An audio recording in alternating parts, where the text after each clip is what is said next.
यानंतर पुढची मोठी बातमी आहे ती कोल्हापुरातून। कोल्हापुरात आज दूध संस्थांचा गोकुळ कार्यालयावर मोर्चा काढण्यात आलाय। गोकुळ दूध संघानं डिबेंचर लावून रक्कम कपात केल्याप्रकरणी हा मोर्चा निघालाय।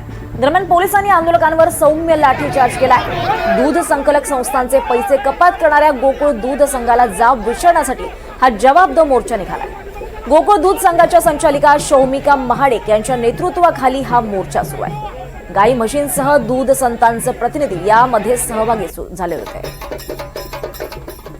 दरम्यान याचा आढावा घेतला आमचे प्रतिनिधी विशाल पुजारी यांनी। गोकुळ दूध संघाने लागू केलेल्या डिबेंचरवरून सध्या कोल्हापुरात दूध संस्थांनी मोठा मोर्चा जो आहे तो काढलेला आहे। गोकुळ दूध संघाच्या कार्यालयावर हा मोर्चा जो आहे तो आता धडकतो थोड्याच वेळात। हा सगळा मोर्चा जो आहे तो आपण पाहतोय दूध संस्थांचे प्रतिनिधी असतील, कार्यकर्ते जे आहेत ते या सगळ्या मोर्चामध्ये मोठ्या संख्येने सहभागी झालेले आहेत। खरं तर जी काही गोकुळ दूध संघाने लागू केलेली डिबेंचर होती ती डिबेंचर कुठेतरी अन्यायिक पद्धतीनं लागू करण्यात आली आणि या सगळ्या विरोधात हा सगळा जो मोर्चा जो निघाला वहिनी तर काय नेमकी मागणी आहे?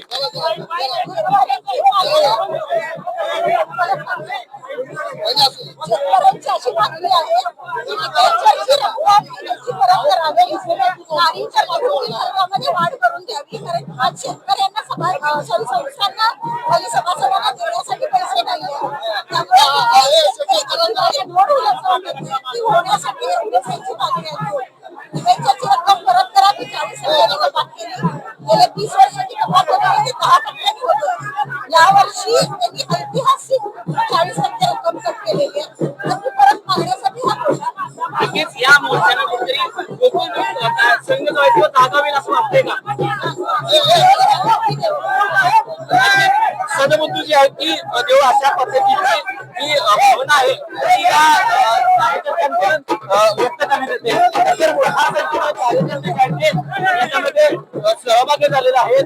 गोकुळ दूध संघाने लागू केलेली डिबेंचर कपात जी आहे ती कुठेतरी रद्द करावी अशीच मागणी काय सहभागी झालाय?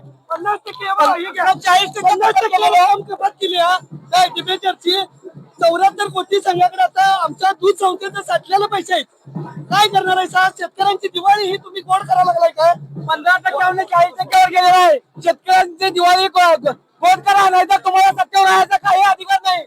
नक्कीच जी काही कपात करण्यात आलेली आहे ती रद्द करावा, अन्यथा शेतकऱ्यांची दिवाळी गोड होणार नाही अशा पद्धतीच्या प्रतिक्रिया ज्या आहेत त्या या दूध संस्थांच्या प्रतिनिधीच्या पाहायला मिळतात।